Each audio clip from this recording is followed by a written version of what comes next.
Good morning, Prof. Good morning, viewers. How are you doing today? I hope you're well. Thank you for joining us again. This is the SonRise Show. Prof, how are you doing? Good morning to you. Good morning, Bibi. Good morning, everyone. I'm very well indeed. Thank you. How are you, Bibi? And how are you, everyone that is joining us this morning? It's another year, right? It's 2021. I know we've already met, right? We had this last week, but it's another week. Another it time still feels fresh. It still feels very fresh. Yes, you know, yeah. I think it's what we miss at this point to keep saying Happy New Year. It's going to be a great new year, and I think we should be saying Higher New Year. Higher New Year. Higher New exactly. Year. You know? It is indeed. Yes, yeah. I am very well. I'm very well. As I said, the new year still feels very fresh. You know, things are going as expected, and though we're on another lockdown, but as Pastor Temi will say, we might be locked down, but we're not locked. We're not locked up, or we're not locked in, something like that. But yeah, so I'm good. I'm doing well. And our viewers, how are you doing, guys? Please drop us the notes. Let us know how you are. How is the first couple of weeks in the new year has been for you? Have you started working on going up higher? You know, because I have started working on that. So yes, so it'll be good to know what you guys are up to. So, Prof, it's another beautiful Sunday morning. It's so nice to have you here again. And, you know, I always come with questions. I always do, because it's like I just live on looking for questions to ask Prof. Prof seems to have the answers, right? So, Prof, this morning, I think there's something that everyone, including myself, would like us to talk about. I mean, I am looking for answers to this as well. Yeah. We are now back on another national lockdown. And I've heard people say, but what is the difference of this one to what we've been? I mean, if you've been in tier 4 before and now you're in national lockdown, there's no difference. But I say that there's actually a difference, because now the children are at home, they're not back at school. And if you're not an essential worker, or if you don't have all these shops as well, have to close. So basically, we're back to where we were in March. And as much as that is good, because they're trying to curb this whole thing going on, the death rates is increasing, the infection rate is rising.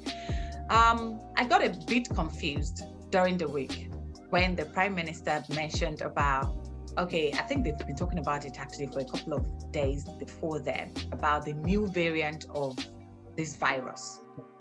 Yeah. And it seems that if we didn't go on this national lockdown, things could get worse than they were before. Do you understand? But what is not so clear to me, and what I believe is not so clear to our viewers as well, is that what makes this variant different to what we had before? Because personally, I found myself in a place where I am thinking, oh, okay, for instance, my 2-year-old is meant to go to nursery because the nurseries are open, right? But I decided not to send her back to nursery. And that's the reason is because I feel like this new variant they're talking about is much more deadlier than the first one.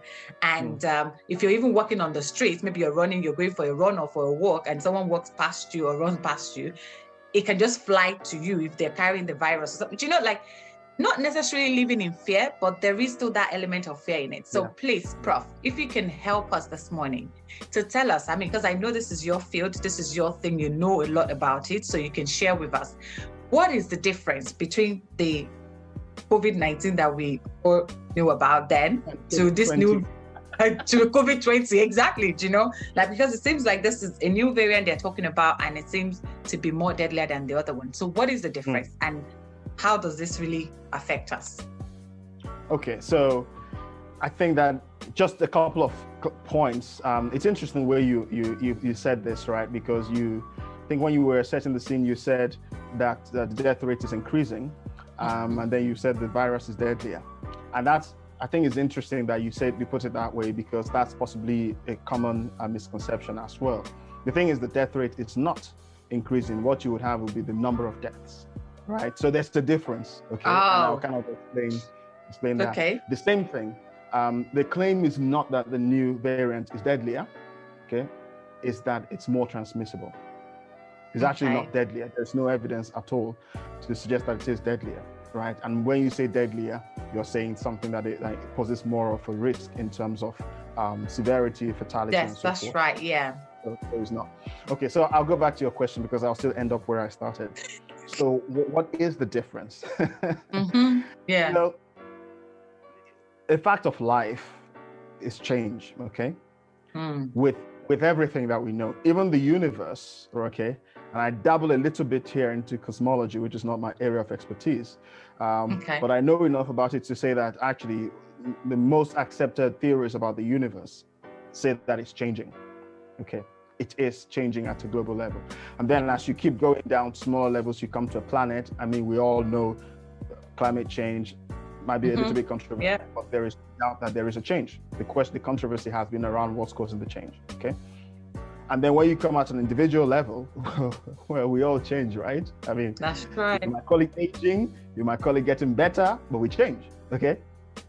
It's the same thing with microorganisms, okay? We change, we adapt, right? We adapt in order to survive, in order to thrive. And that's exactly the same. So if you notice, I've gone from very big systems and very big examples, and I'm going down in quantity, in magnitude as well. And so the same thing happens with microorganisms. And then when you get to viruses, the same thing happens. Now, what you find actually is that the ease of change. So think about this, right? If you're driving a Ford Punto, right? And you're driving, say, a limousine, if you wanted to turn around a roundabout, which one would be easier to move? It's a smaller one, isn't it? A smaller one, yeah. Exactly, yeah. Because with little size comes greater agility. The bigger you are, the more difficult it is to change. Right? That's right. And you could say that gives you the ultimate example. When we go big and get to God, God will not change because He's the biggest and best of them all, right? Right. Right? But when you go smaller and smaller and smaller, when you start getting to viruses, it becomes very, very easy for change to happen. Because it's very simple. Okay? Yeah. So the first thing I want to say is change, as far as viruses are concerned, is entirely normal. That happens. Okay? Don't think about viruses, contrary to what you see in some of these apocalyptic movies. Viruses are not thinking, feeling organisms that say, I want to make life more difficult for these humans, so I'm going to mutate and cause this. No. What happens is that when viruses are multiplying, you know that when human beings grow, okay, when a new human being is created, that's how we multiply, right? So when a new human being is created, that's right. Yeah. There is a change, right? Because your daughter is not exactly you, neither is she exactly your husband. There's a change. That's right. So when multiplication happens, there is a change. So that's what you see when viruses multiply. As they multiply over generations, you see change happening. Entirely normal. Many of these changes are actually, in the long term, beneficial to us. Okay? Because many of the viruses, when they mutate and they do that, their change is in order for them to adapt and survive better. Okay? But viruses can't survive outside of the host. They need a host to live in. So if you were a virus, why would you want to kill the host? Because if you kill off all the hosts, then you're going to die too, right? Or there's something surviving. But that's beside the point. Like I said, viruses aren't thinking of feeling. So it's not like they're thinking of what they're doing. But the point I'm trying to make is that it's an entirely normal thing.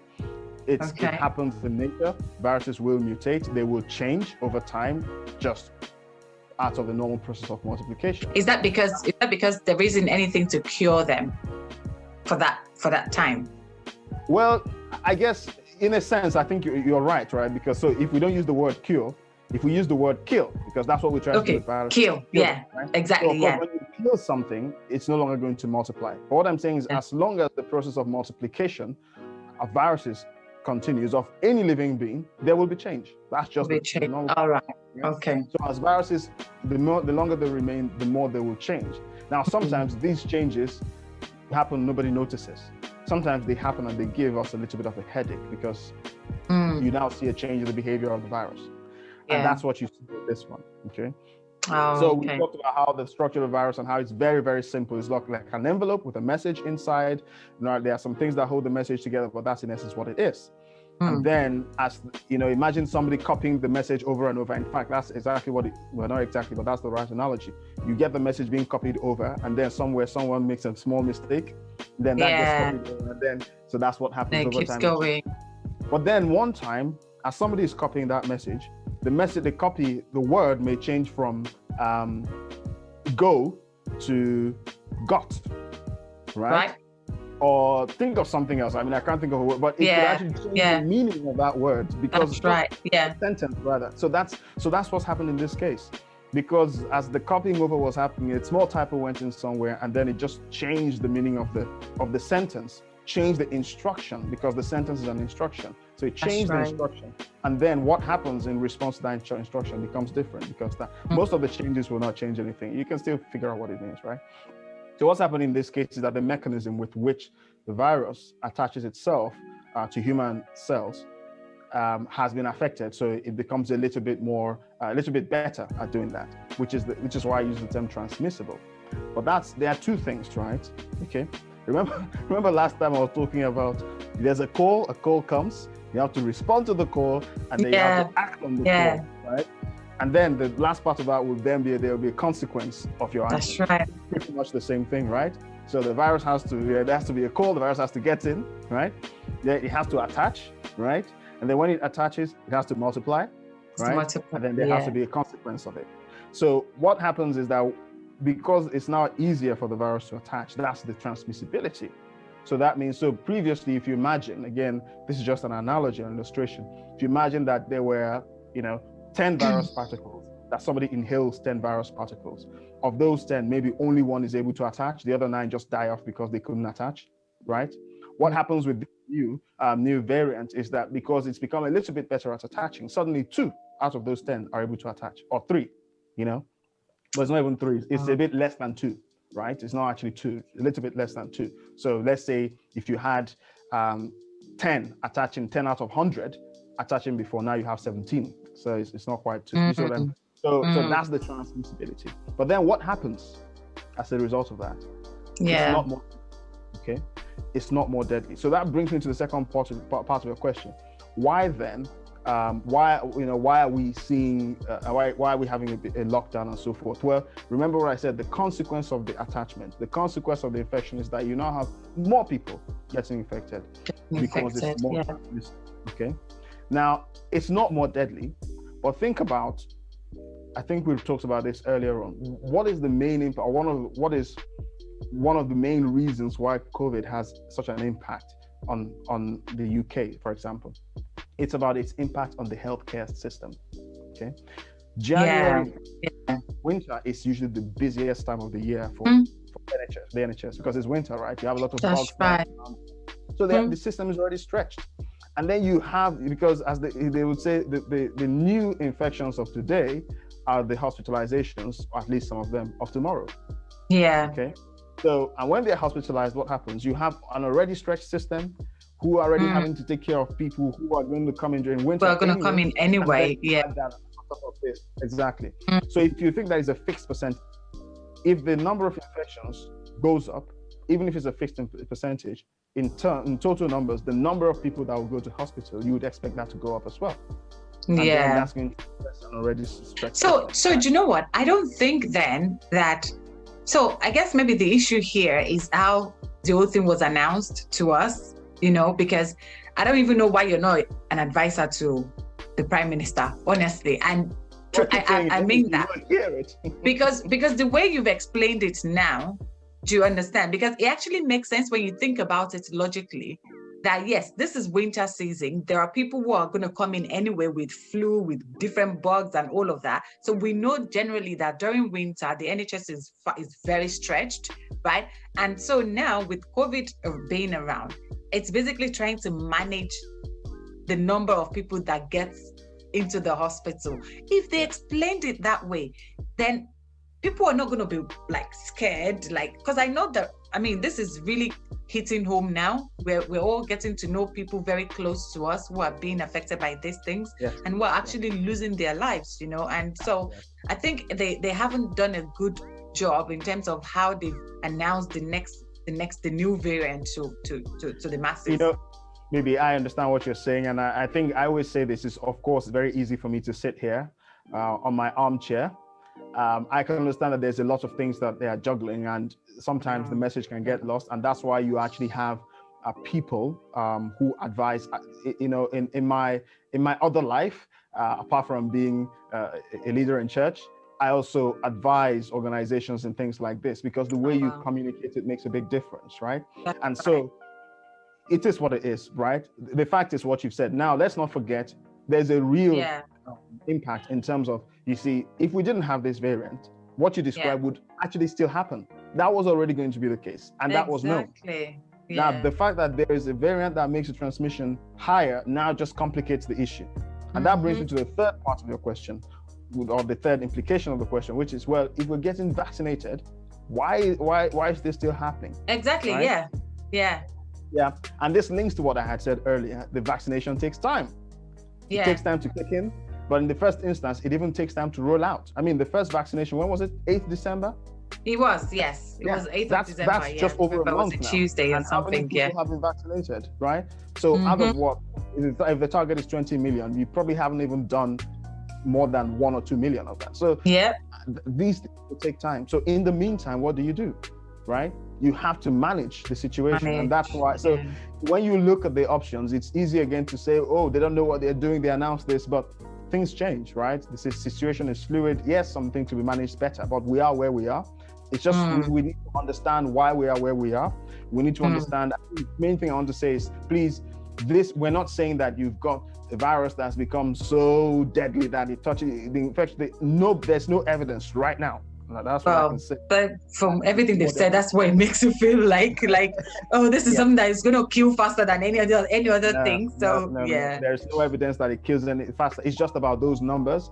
The more in the infections, the more people you're going to get going to the hospital, the more the system. And of course, all of these things, infection rates will trickle down to hospitalization rates, which will unfortunately trickle down to fatalities, right? So that means you have to take more precautions until the vaccines come in and they are available, right? They are available now, but they haven't been rolled out. Until people are vaccinated and the most vulnerable among us are protected, we just have to take the precautions we need to protect them. So it's almost like this is, when I said COVID-20, I mean, it was a joke, but there's some element of truth in it, right? Because when we had the first lockdown, it was against the other variant. Things have changed a little bit, and we just have to be wise. We don't approach this with fear, okay? We do approach it with wisdom. Absolutely. Okay? With wisdom, right? So it means that, again, saying to people, do what you need to do, put on your face masks, observe social distancing, do the right thing, okay? You may think that you're immune. Even if you are immune, we are also our brother's keeper. So we need to do the right thing. So the more we all do the right thing, the more we can all, get out of this quicker. And then more importantly, the vaccines are going to be rolled out, but you don't want people to get sick and hospitalized and potentially lose their lives just because others have been careless. And then when the vaccine gets to them, it's too late, right? So. Wow, absolutely. Thank you so much, Prof, for that. Thank you. You see, this, you explain it very simply, the way anyone can understand it, because the way we've all been thinking about this is like there's just something that is so bad, again, even worse than what we had before. But anyway, we are where we are now, and the main thing is that we all still stay safe. God will continue to protect us all. So viewers, you've heard it from Prof. So the new variant of the virus isn't more deadlier. It's just is it more transmissible or something? I can't pronounce the word, but forget it anyway. So but you get the gist, right? So please let's stay safe and continue to trust God to keep us all. Yeah, that's Prof, something we thank you. That was really good. Well done. That was good. So now, as you all know, it's time for our Spotlight Minute. Don't go anywhere. We will be back very shortly. Hello, Minister 007. Thank you for joining us. Happy New Year. Good to see you. Happy New Year to you too, Sister Bolanle and Minister Zuby. Happy New Year, Minister Godswill. Yes. Yes. It's not your first time. He's been here before, hasn't he? Yes, I have. Yes. He has. Yes. Well done. And like I was saying to Bibi earlier, because it's our word for the year is higher 2021. Yes. When you come on this show, we'll say higher New Year. Higher 2021. Oh, okay. Higher New Year to two of you. Yes, that's absolutely right. Thank you, Prof. All right. So, Minister Godswill, guys, before we go on, I don't know if you know this, but Minister Godswill is the minister in charge of Edge. Edge is the single ministry of the church. And so, Minister Godswill, I heard something about there is something cooking up in Edge that we are looking forward to. I mean, like the singles are looking forward to. Do you want to tell us about that? What is that about? It's interesting how news flies. How did you get to hear that already? Well, SonRise, come on. It is SonRise. Yeah. Yeah. Anyway, so there's something coming for Edge. So we're going to be going over to one of the social media apps that's just come out recently, and we're going to be having some conversations on there, and it's going to be very interesting. So watch out for more information. We're going to bring you more news on that shortly. Oh, fantastic! Are married people invited too? Well, maybe you can form your own group and do your own. Whatever. Yes, that's fine. Anyway, thank you for that. Yes, we shall be looking forward to it. I guess when the whole thing comes out to light, you will come back and tell us a bit more on the show, right? Thank you. Yeah, you'll bring you more information. Fantastic. So we move on very quickly to our spotlight minutes. Minister Godswill, you've played this before, so it is how many questions you can answer. I haven't quite played this one before. It wasn't quite. Well, you watched it. You have been watching the show, right? So there are going to be questions asked, and then you have 30 seconds to answer as many questions as you can get through. So we currently have a record of 5 questions answered under 30 seconds. So let's see how many you will get through this morning. Prof, as we always do, we'll read out the questions to you, and I will time us, right? But if you don't know any answer, or don't have an answer for a question, just say pass so you don't waste your time, and then we can read another question to you. Okay? Are we ready? Yes. Prof, are you ready? Yes. All right. So, and your time starts now. What is your least favorite food? Beans and yam. Are you usually 15 minutes early or 15 minutes late? Early. What is your most impressive skill? Typing. What is your hidden talent? Teaching. What is the most exciting thing in your life right now? My second daughter. Time up. Oh my God, you were so close. You were so close. I don't know whether that counts as 5 or 4 because he didn't quite finish. Do you know what? The number. No, because he didn't. I did. He didn't answer the question fully. It was where he started. I did. Answering. So what we can say is maybe we'll give you 4.5. So you didn't break 4.5. the record. Yeah, that sounds about fair. It's 5. There's a delay between my answering and your asking the question. You're not asking the question. We have a jury and judge on the show. Exactly, yes, on the show, right? I'm still 5 anyway. Thank you so much. Great. Thank you, Minister Godswill. That was so great. It's so good to have you on the show again. Thank you. I love to the family, and we'll see you soon. Take care. Higher 2021. Yes. Bye. Bye. Yes, that was so interesting. That was good. We said that this is the year of us going up higher, and Minister Godswill mentioned that the Edge department are coming up with something new, and that's for me, it is a sign of people going higher. And we said last week about Pastor Temi will probably be talking about what are the things that we need to do to go up higher. So what do you think about that? Are you looking forward to it? Because I am looking forward to it. I want to know what are the steps certainly am. I think that one of the things we've learned from that, and this will go to every other team, we're looking forward in this year's SonRise as we progress to just have the opportunity to see what new things are happening. What are you doing? Right. You're doing something that's new, something groundbreaking. Reach out to us. Let's talk about it. That's the kind of thing we want to learn so that we can all learn from each other. When Edge have got what they've built it out and it's working, they're going to come back here. We're going to learn from them. And, I just want to say to you, Pastor Temi is going to come up now. We're looking forward to that. I'm sure he's going to be talking about how we can get off the line very quickly because the starting guns off. We're looking forward to it. Bibi is I am. Right. And we're asking you once again, join us as we go into the service coming up right now so that we can go higher 2021. See you there. That's right. See you then, guys. Bye.